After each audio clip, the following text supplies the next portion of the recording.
Bonjour les amis, bonjour à tout le monde. Vous allez vous demander ce que je fais avec mon tas de feuilles de châtaignier, de noisetier et tout ça, tout ça. En fait, c'est mon voisin agriculteur qui m'a ramené un énorme tas de bois avec son tracteur l'autre jour. Il faisait 2 mètres de haut le tas. Et bah voilà, j'ai tout commencé à tailler, un petit bois, en fait, ça va me servir pour les barbecues, quoi. Mais en revanche, j'ai repéré des branches et j'ai commencé à tailler avec ma serpette, en fait. J'ai commencé à me tailler des petits pieux. Mais pourquoi ces petits pieux?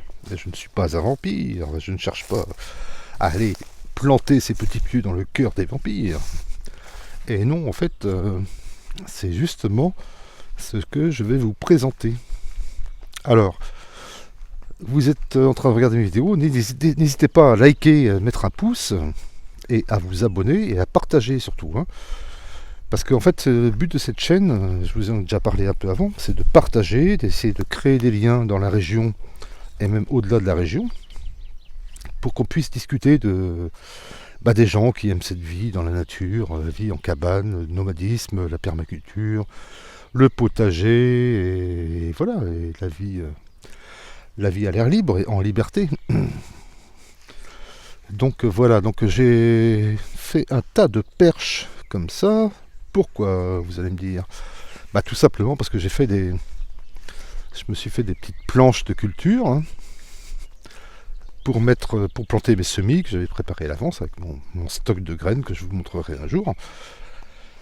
Et donc mes semis, une fois qu'ils ont grandi, il fallait bien que je les plante. Donc, et comme je suis sur un terrain, c'est un étang en fait qui a été construit, creusé il y a 25 ans. En fait, quand ils ont creusé l'étang, ils ont extrait énormément d'argile du fond. Et c'est ce qui a créé les berges. Donc je me retrouve sur un terrain. Si vous creusez sous l'herbe, vous avez 4 cm de terre végétale. Et en dessous, c'est de l'argile. Donc en fait, j'ai remué cette argile. J'ai mélangé avec du terreau. En fait, j'ai enlevé la couche d'herbe. J'ai mis une couche de tonte de gazon, des cartons, une couche de gazon et du terreau. Et avec les bois de mon voisin, voilà ce que je suis en train de faire. Des petites bordures en plessage. Donc c'est ce que je voulais vous montrer. Et en fait, là, voilà comment j'avais travaillé avant. C'est un peu minable, quoi. C'est avec mon ancien compost, mais ça ressemble à rien. Donc j'ai acheté du compost.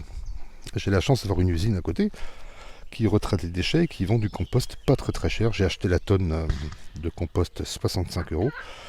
Et là, j'attaque mes petites bordures. En fait, mes petits pieux épointés là contre les vampires, en fait, non. C'est juste pour les planter comme ça.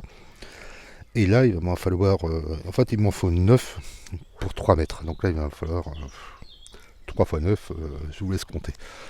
Donc j'ai encore du taf. Là, je compte bien faire aussi des petits parquets au carré, ces petits espaces. Et voilà, donc là, on sort de ma zone de culture. Si, j'ai encore des artichauts, là. Là, ça, c'est les trous de ragondins qui se sont effondrés. Donc je vais planter des fruitiers là-dedans. Je plante. Et là, on rentre un peu dans la partie sauvage du terrain. Et c'est là qu'il y a énormément d'insectes, en fait. Voilà. Je ne sais pas si vous voyez des petites bestioles comme ça, il y en a partout. Ça, c'est un chardon que j'aime bien, parce qu'en fait, c'est le seul chardon. Je sais pas, c'est un laitron, apparemment. J'aime bien. Je laisse pousser les chardons. Vous savez pourquoi, en fait? Parce qu'en fait, vous prenez un gant, vous prenez une feuille comme ça, avec un gant, et vous tirez un coup sec, et en fait, la tige va rester. Vous allez enlever tous les piquants, et en fait, les tiges, vous pouvez les consommer comme des haricots verts. C'est vraiment excellent. Et j'ai fait un film là-dessus à l'étranger. Et excusez-moi, mais là c'est plein de poissons. Je sais pas si vous les voyez là. Et c'est des alevins, quoi, carrément. Ce sont des alevins. Mais c'est dingue parce que l'an dernier, ça avait eu lieu beaucoup plus tard, hein, la reproduction. Bref. Je reviens à mes moutons qui ne sont plus là. Donc voilà, en fait, donc là je vais faire ces bordures là. Pour faire ces bordures, en fait j'ai énormément de taille à faire dans la parcelle de sous-bois, là où c'est bien encombré, et je vais récupérer encore du châtaignier, du noisetier, pour faire mes petites bordures. Là aussi mes cyprès ou tuyas, je sais pas trop ce que c'est, et ben il faut que je retaille dedans pour récupérer de la tige, en fait, pour tresser en fait ces petites bordures, quoi. Concernant le cyprès, ben, écoutez, vous voyez ces feuilles là, en fait, ça me sert d'allume-feu, en fait. Une fois qu'elles sont sèches comme ça, vous en mettez une petite quantité sous votre bois mort pour allumer votre barbecue ou votre cuisinière à bois. Mais n'en mettez pas trop parce que c'est vraiment c'est bourré d'alcool et ça s'allume en quelques secondes. Je sais pas, vous entendez les bruits de pétard, en fait. C'est l'agriculteur intensif qui est derrière moi, en fait, qui effarouche les corbeaux. Alors ici, il n'y a pas beaucoup d'abeilles. Il n'y a pas beaucoup d'abeilles, mais il y a énormément de bestioles qui butinent.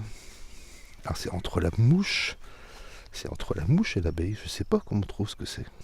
Je ne sais pas si vous connaissez ces bestioles. Je ne sais pas si elle est nette. C'est pas une sylphe ou une sylphe. Je ne sais plus comment ça s'appelle.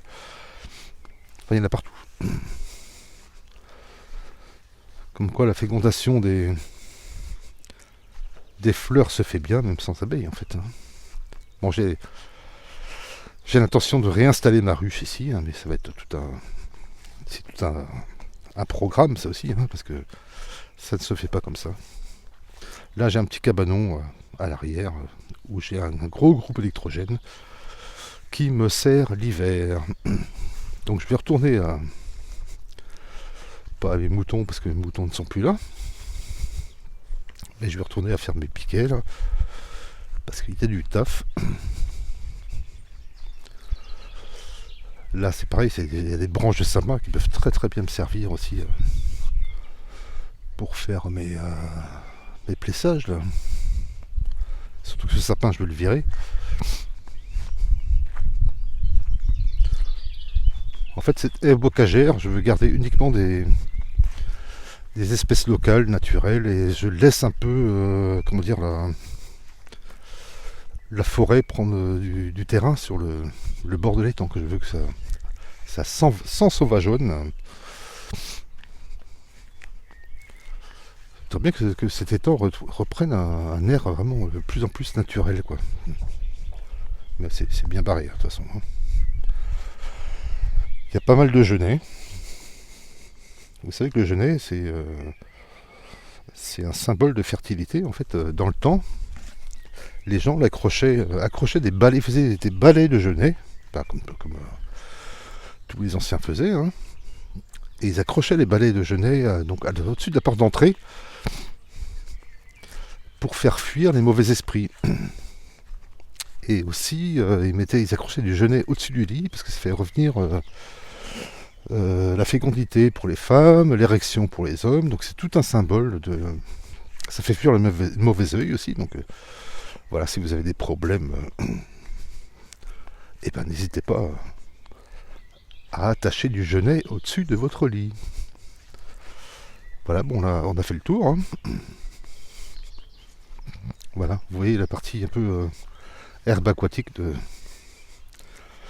de mon terrain. Et là, c'est des grenouilles. La nuit, à 4h du matin, elles me font une symphonie. Heureusement que je suis malentendant, parce que autrement je ne pourrais pas dormir. Voilà. Écoutez, c'était Hervé Tonome, la petite chaîne qui grimpe, comme dirait Dan Radi. Et puis, voilà, tiens, je vais peut-être me faire une petite salade pour ce soir. Voilà. Donc, voilà, je vais retourner à mes occupations. Vous voyez que j'ai du taf. Encouragé par mes plants de patates. Les plants de patates, de rhubarbe, de romarin, de thym, de lavande. Voilà, vous voyez que tous mes arbustes, tous mes arbres sont très très petits. Parce que ça fait même pas un an que je suis là et je recommence tout à zéro. Donc eh bien, écoutez, je vous remercie pour votre attention et n'hésitez pas à mettre un like, de vous abonner et de partager. Voilà, je voudrais bien que dans mon but c'est de pouvoir faire des lives avec les gens de la région et des gens qui sont intéressés par cette vie-là, qu'on puisse faire des... Qu'est-ce que j'ai dit, des likes? Non, des lives, c'est-à-dire des soirées en direct où on peut discuter entre nous de cette façon de vivre minimaliste, autonome. En autonomie, c'est possible, c'est pas gagné, mais bon, disons s'approcher de l'autonomie alimentaire et pour l'autonomie énergétique, il n'y a pas de souci, hein. C'est juste une question de moyens, donc bon, voilà. Il y a toujours des trucs à récupérer, des aides à prendre, des conseils à prendre, donc je vous remercie de votre attention et puis je vous dis à la prochaine. Allez, Kenavo!